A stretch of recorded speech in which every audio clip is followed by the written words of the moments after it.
wabarakatuh. Yang terhormat dosen pengampu mata kuliah Sumber Daya Alam dan Lingkungan, Bapak Yanto SOMSI. Di sini kami akan mempresentasikan hasil diskusi kami yang berjudul Peranan Sumber Daya Ekonomi dalam Pembangunan Ekonomi Daerah.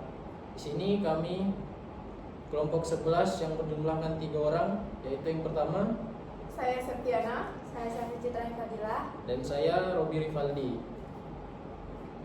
Pada materi hari ini kami mempunyai 4 bagian, yaitu yang pertama bagian pendahuluan, yang kedua sumber daya ekonomi daerah, yang ketiga peranan sumber daya ekonomi dalam pembangunan ekonomi daerah, dan yang keempat studi kasus. Baiklah, kami akan masuk dalam bagian pendahuluan.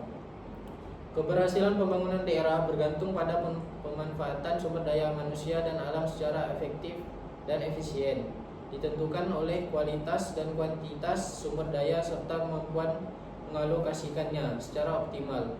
Kebijakan pembangunan perlu bermutu, adil, berkelanjutan, dan berwawasan lingkungan. Otonomi daerah pada UU nomor 22 dan 25 tahun 1999 menekankan kemandirian daerah dalam mengelola potensi sumber daya. Diperlukan pengkajian potensi daerah secara menyeluruh sebagai dasar mendorong pertumbuhan ekonomi daerah. Kemudian pada bagian sumber daya ekonomi daerah, sumber daya ekonomi daerah atau lebih dikenal dengan potensi ekonomi daerah pada dasarnya dapat diartikan sebagai sesuatu atau segala sesuatu sumber daya yang dimiliki oleh daerah yang dapat memberikan manfaat serta dapat digunakan sebagai modal dasar pembangunan ekonomi wilayah. Selanjutnya pada bagian jenis-jenis sumber daya. Baiklah, di sini saya akan menjelaskan tentang jenis-jenis sumber daya. Yang pertama yaitu sumber daya alam atau natural capital. Yang kedua ada sumber daya manusia atau human capital. Yang ketiga sumber daya buatan atau physical capital. Yang keempat sumber daya sosial atau social capital. Baiklah, yang pertama yaitu sumber daya alam atau natural capital. Sumber daya alam atau natural capital itu dibagi menjadi 3, yaitu sumber daya alam tak pernah habis, yaitu dapat dimanfaatkan terus-menerus namun tidak dapat diproduksi manusia dan selalu tersedia sepanjang waktu. Contohnya sinar matahari, angin, dan gelombang laut. Yang kedua, sumber daya alam tidak dapat diperbaharui, yaitu jumlah tetap dan bisa habis serta pemanfaatan yang berlebihan akan menyebabkan ancaman kelangkaan. Contohnya minyak bumi, batu bara, dan gas alam. Yang ketiga, sumber daya alam potensial diperbaharui, dapat pulih melalui proses ilmiah jika dikelola dengan bijak dan berkelanjutan, serta perlu menjaga ketersediaan dan daya dukung agar pembangunan tidak stagnan. Contohnya hutan, air, tanah, rumput, dan udara. Yang kedua yaitu sumber daya manusia atau human capital. Peranan sumber daya manusia SDM dalam pembangunan ekonomi daerah kini semakin penting karena menjadi poros utama pertumbuhan ekonomi. Konsep ini diperkenalkan oleh Mahbub UIHAP melalui strategi Human Research Development yang menekankan bahwa peningkatan kualitas manusia adalah dasar pembangunan, terutama bagi negara berkembang. Dengan SDM yang berkualitas, produksi dan daya saing ekonomi daerah akan meningkat sehingga mampu mengurangi kesenjangan dan mendorong pertumbuhan berkelanjutan. Kemudian sumber daya buatan. Dalam era otonomi daerah, banyak daerah berupaya meningkatkan pendapatan melalui pemanfaatan sumber daya alam secara berlebihan yang beresiko merusak ekosistem dan mengancam keberlanjutan pembangunan. Padahal, selain sumber daya alam, terdapat sumber daya buatan yang juga penting namun sering terabaikan.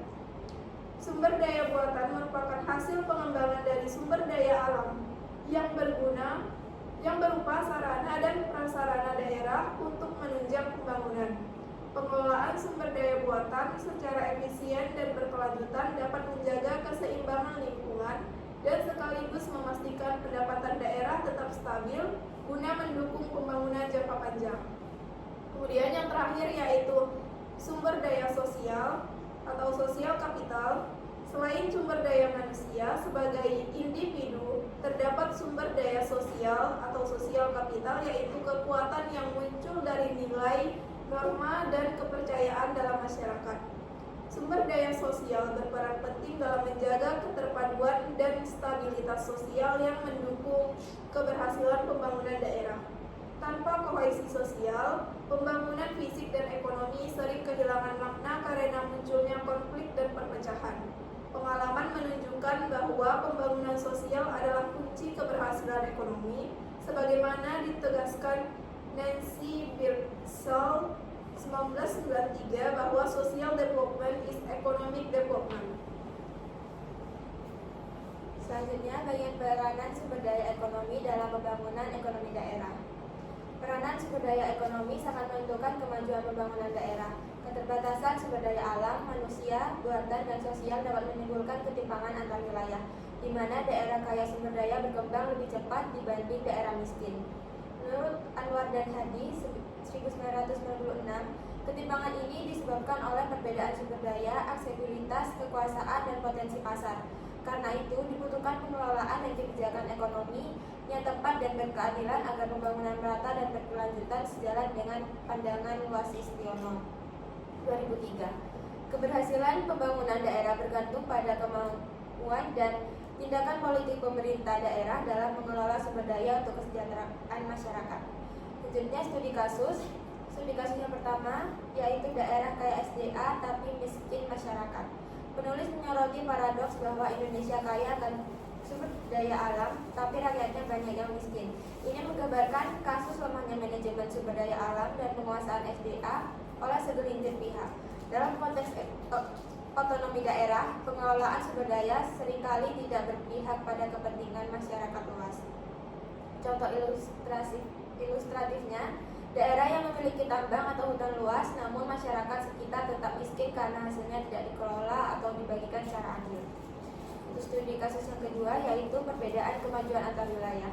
Daerah yang kaya akan sumber daya ekonomi, alam maupun manusia lebih cepat maju dibandingkan wilayah yang miskin sumber daya. Kasus ini menunjukkan ketimpangan struktural pembangunan, di mana daerah dengan sumber daya lengkap dapat meningkatkan PDRB lebih cepat, sedangkan daerah tertinggal semakin terperangkap dalam kemiskinan. Untuk yang terakhir yaitu kesimpulan, pembangunan daerah merupakan program menyeluruh dan terpadu dari semua kegiatan dengan memperhitungkan sumber daya ekonomi yang ada dan memberikan kontribusi kepada pembangunan suatu daerah. Dalam konteks ini, daerah harus memperhatikan keterpaduan penggunaan sumber daya ekonomi melalui penyeimbangan dan penyerasian berbagai sumber daya ekonomi, baik sumber daya alam, sumber daya manusia, sumber daya buatan, maupun sumber daya sosial, agar terjadi kesinambungan pembangunan daerah. Sekian presentasi dari kami. Apabila ada salah kata atau materi yang kurang lengkap, kami mohon maaf. Wassalamualaikum warahmatullahi wabarakatuh.